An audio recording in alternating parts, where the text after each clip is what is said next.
This story is often described as a software failure. It wasn't. It was a series of business decisions, made under pressure to move faster than a competitor. And when safety became negotiable, people paid the price. This wasn't inevitable. When people talk about aviation disasters, they often look for a single cause. One failure. One moment where everything went wrong. But the story of the Boeing 737 MAX doesn't begin in the sky. It begins years earlier, inside meeting rooms, deadlines, and decisions made under pressure. This is the story of how those decisions came together. This plane was supposed to be one of the safest aircraft ever built. It was designed to look familiar, to feel familiar, and to fly like nothing had changed. Instead, it became the center of two crashes that altered the aviation industry forever. And it didn't fail by accident. To understand what went wrong, you first have to understand what Boeing was trying to protect. For decades, Boeing was the undisputed leader in commercial aviation. Airlines trusted them, pilots trained on their aircraft, and passengers rarely questioned what they were flying on. The Boeing 737 in particular was everywhere. It was reliable, it was efficient, and most importantly, it was familiar. That familiarity mattered more than most people realize, because in aviation, familiarity saves money. Then Airbus made a move. They introduced a new version of their aircraft that promised something airlines care deeply about: better fuel efficiency. Fuel is one of the largest costs in aviation. Even a small improvement can mean millions of dollars saved each year. Airlines noticed immediately, and Boeing did too. The problem was timing. Designing an entirely new airplane takes years, sometimes decades. Airbus already had something ready. Boeing didn't. Boeing had a choice. They could take the slow route, design a brand new aircraft from the ground up. Or they could take a faster route, modify what already existed. The faster route was cheaper, it was quicker, and it avoided a problem Boeing desperately wanted to avoid: pilot retraining. Training pilots on a new aircraft is expensive. It takes time, it takes simulators, and it costs airlines money while pilots are grounded. Boeing's advantage had always been this: a pilot trained on one 737 could fly another 737 with minimal additional training. That continuity kept airlines loyal. Lose that advantage and airlines might look elsewhere, so Boeing made a promise. To airlines, they said the new plane would feel just like the old one.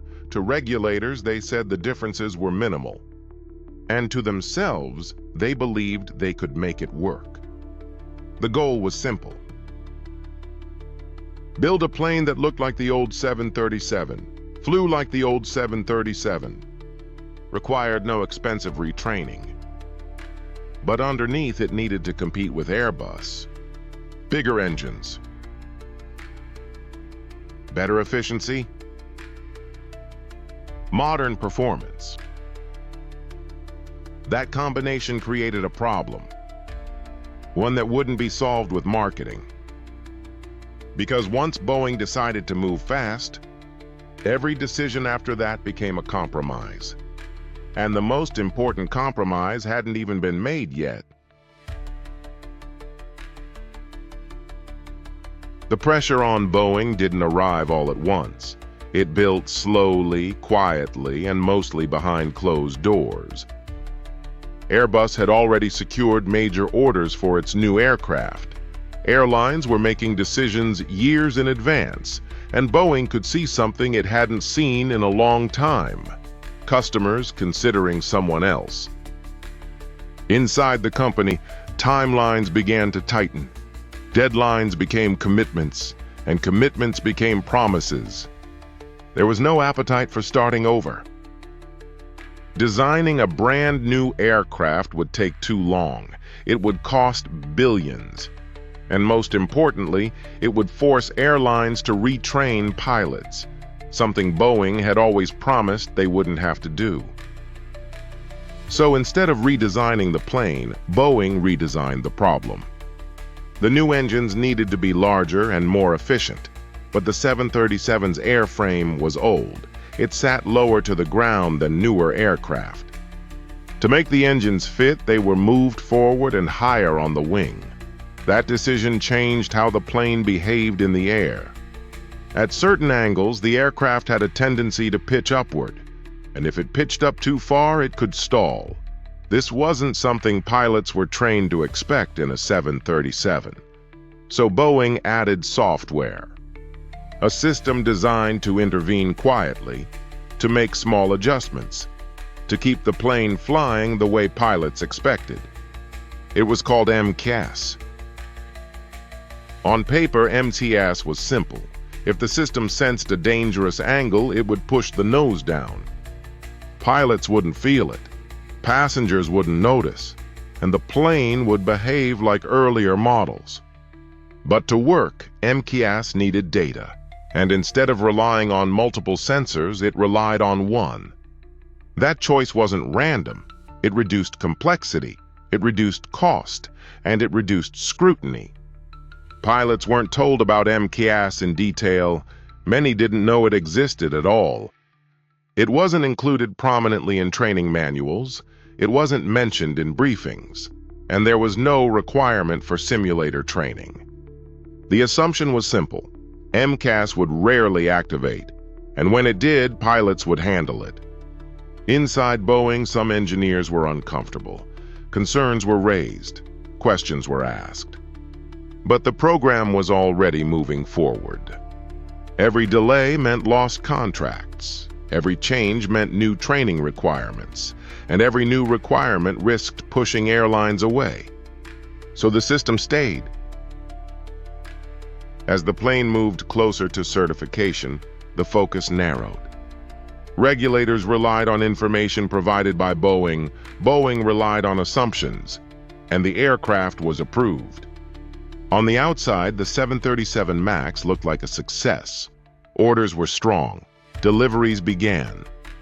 But beneath the surface, the margin for error had shrunk. The system designed to quietly correct the aircraft now had the authority to overpower the pilots. And the people flying the plane were never fully told it could. That was the compromise. And once it was made, there was no easy way back. The first crash happened in October of 2018. Lion Air Flight 610 took off from Jakarta shortly after sunrise. At first, nothing seemed unusual. But within minutes, the aircraft began behaving in ways the pilots did not expect. The nose pushed downward, the pilots pulled it back up, then it pushed down again. They were fighting the plane. Inside the cockpit, alarms sounded. Speed readings disagreed. The situation became increasingly confusing. What the pilots didn't know was that MCAS was activating repeatedly. A faulty sensor was feeding incorrect data into the system, and MCAS believed the aircraft was in danger of stalling. So it did exactly what it was designed to do. It pushed the nose down, again and again. Each time the pilots corrected, the system re-engaged. The struggle lasted for minutes. Then the aircraft entered a steep dive, and it never recovered. All 189 people on board were killed. In the days that followed, investigators began examining the wreckage. They recovered flight data. They reconstructed the final moments. And slowly, a pattern emerged. Attention turned to MCAS. Pilots around the world began asking the same question. Why didn't we know about this? Boeing issued guidance. Airlines circulated bulletins. But the aircraft continued flying. Less than 5 months later, it happened again.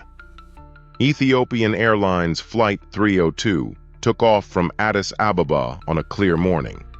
Almost immediately, the pilots reported control problems. Just like before, the nose forced itself downward. Just like before, the pilots fought back. They followed procedures.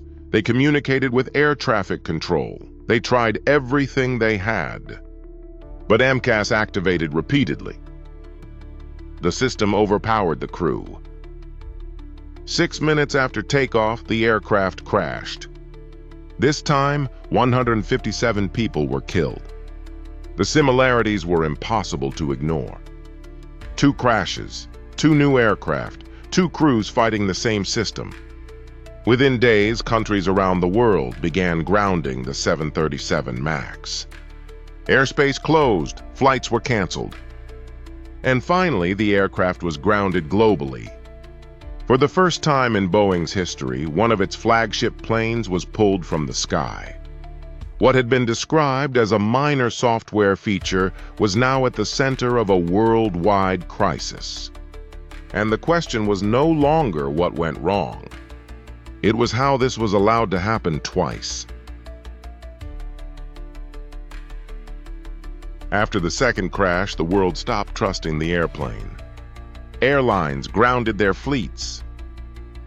Passengers canceled flights, and regulators began asking questions they hadn't asked before. For months, the 737 MAX sat idle. Inside Boeing, the focus shifted from competition to survival.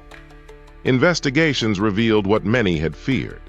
The MCAS system had been given far more authority than originally disclosed. It could activate repeatedly, and it could override pilot input. The reliance on a single sensor was exposed. So was the lack of redundancy. Internal communications were released. Messages between employees showed frustration, concern, and doubt. Some engineers had warned about the system. Others questioned the pressure to move fast. Those warnings were not acted on. Regulators also came under scrutiny. Much of the certification process had been delegated back to Boeing itself. Oversight had been reduced. And assumptions were trusted where verification should have been required. The result was a system where speed mattered more than skepticism. Boeing announced changes. MCAS was redesigned to use multiple sensors. Its authority was limited. Pilots would receive training, and simulators would become mandatory. But the damage was already done. The crashes had cost hundreds of lives. Boeing's reputation had been shattered. And the financial losses climbed into the tens of billions. Executives resigned. Lawsuits followed. And families of the victims demanded accountability. Eventually, the 737 MAX was cleared to fly again. But trust does not return on a schedule. For many, the aircraft would always be associated with the compromises that built it. This was not a story about bad pilots, and it was not a story about faulty machines. It was a story about decisions. Decisions made under pressure. Decisions made to save time. And decisions that quietly changed the balance between safety and speed. This plane should have worked. But once those compromises were made, failure was no longer a possibility. It was only a matter of time.